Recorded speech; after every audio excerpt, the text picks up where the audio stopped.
Good evening, everyone, and welcome back to our YouTube channel where we are celebrating the month of October by bringing awareness to domestic violence.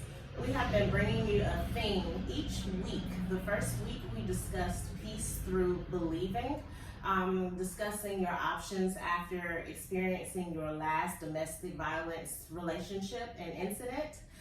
The next week we discussed peace through providing shelter, and we gave you a lot of information on what going through shelter services would look like after surviving.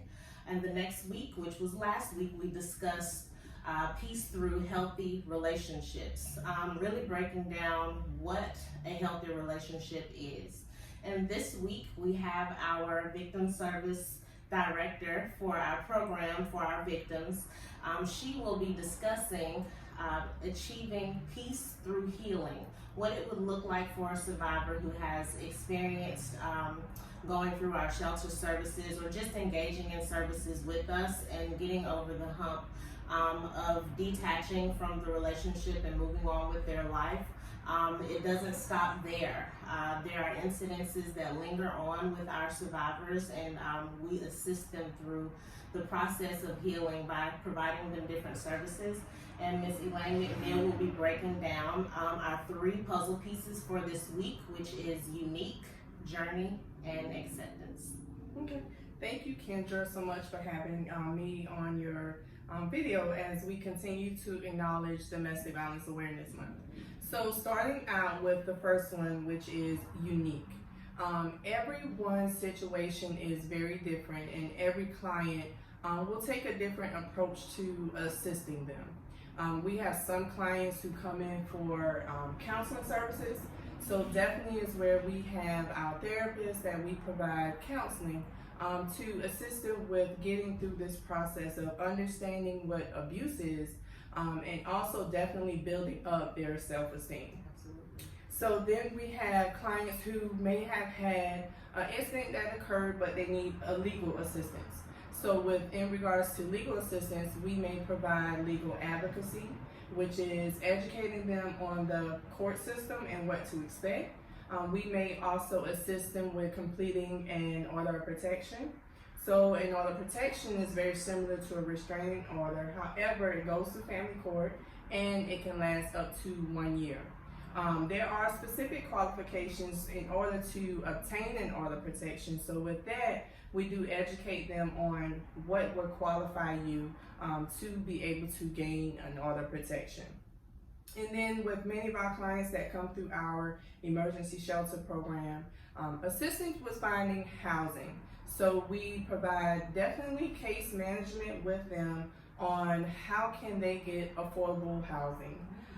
Due to limited restrictions that many of our clients are faced with such as income, employment opportunities, and a safe and adequate housing, we do work with local housing authorities and local landlords with getting them to a safe and affordable housing. And there's also times where we may have to refer a client to an attorney for some sort of legal assistance. So we work with South Carolina Legal Services with referrals, and then we also work with other pro bono attorneys that we may be able to reach out to through our state coalition network. And definitely we have our advocates who provide a lot of extensive case management. Many times the victims are coming to us because something happened, and they are not thinking, in perspectives of what to do next. They're in a panic, they're in a crisis, they don't know what to do.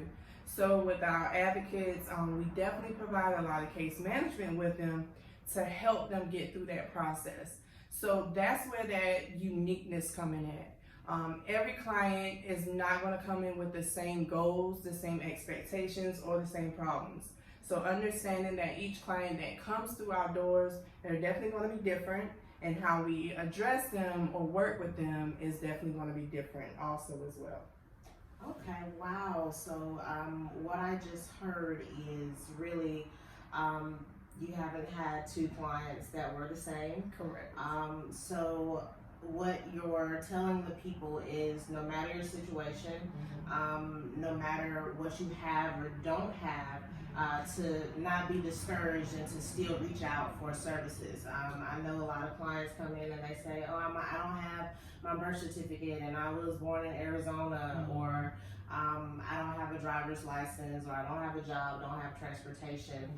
Don't hesitate to reach out because it seems like every case you can cater to each unique situation through the resources that you provide. Correct, Kendra. Awesome.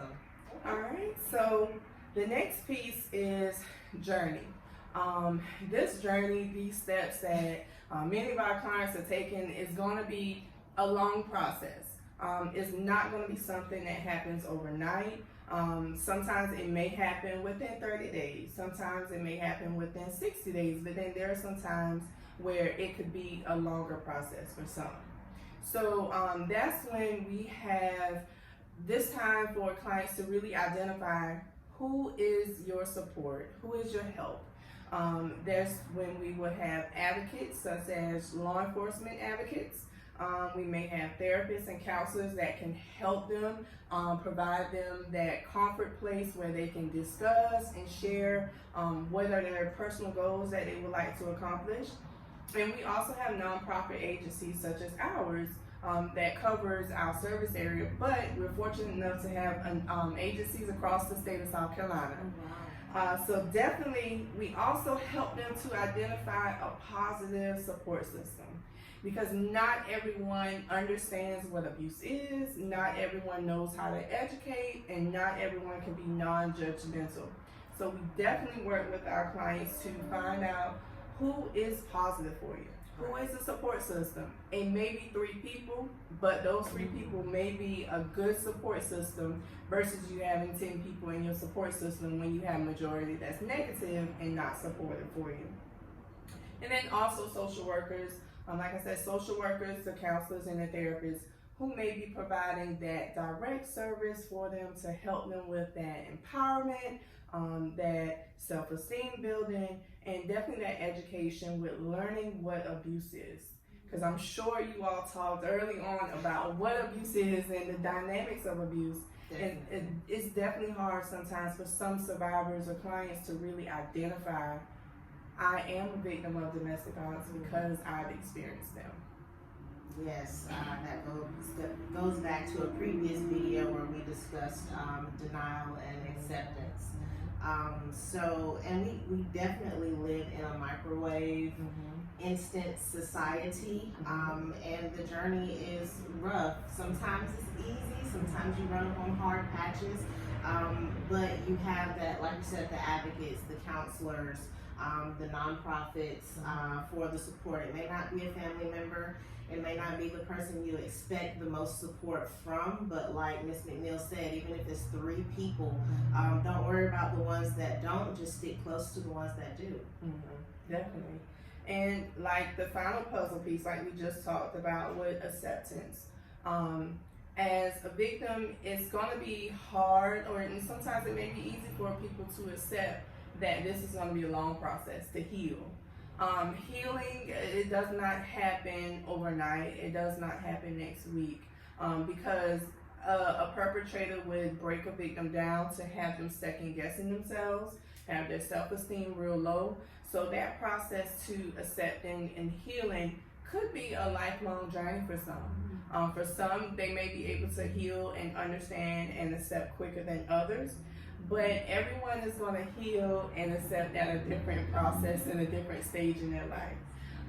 We may have survivors who presented to our agency for assistance, but the abuse may have happened 2 years ago or 3 years ago.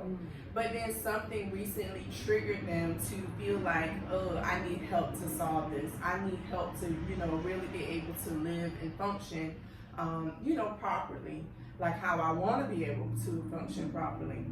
So with counseling, we definitely support and help clients identify what are some positive and good coping skills that they have to help them on this process and on this journey to healing.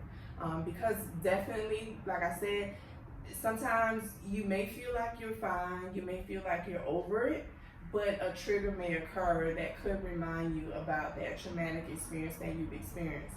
So working with counselors, definitely, like I said, helping to identify some positive coping skills, so that if something was to happen again in the future, they are able to rebound per se, or able to understand that this is normal, this is a part of life for things to trigger, but I'm better able to handle these situations that come up.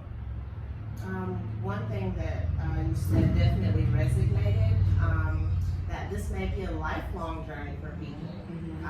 Wow, like something that you may have to use these coping skills daily throughout the rest of your life to continue on this healthy journey for yourself. I've also learned doing this work that you may not have access to your counselor forever. What I thought therapy was you go in, you tell the therapist all of your problems, and they just give you all of the solutions. But definitely not. It's short term to give you the tools that you need, so when you don't have access to your counselor in the crisis, you can apply those tools to your life in hopes that when you have these triggers, that it will just continue to get easier and easier as you utilize the things that you learn to help you heal, peace through healing. So that concludes our things for this week. Did you have anything else that you would like to add? Definitely just to remind everyone, if you're in an abusive situation, if you know of someone who's in an abusive situation, there is definitely always help. We have nonprofit organizations such as ours, and if you're not in South Carolina, there's a National Domestic Violence Hotline that I'm sure Ms. Kendra is going to share the number for. But no one deserves to be abused. Everyone deserves to be treated with respect, and there is help available if you know someone who is suffering from intimate partner violence or sexual abuse or domestic violence. There is help available. And definitely use these tools that, over the course of the 4 weeks in October that we've been providing education, and definitely support with different ways of getting assistance. So Peace Through Healing is not an overnight process.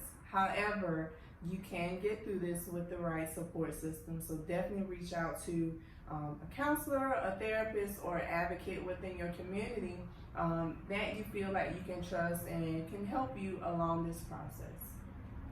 Thank you so much. Thank you all for joining us. Again, please subscribe to our YouTube channel, like this video, and share. And please stay tuned. There will definitely be more to come.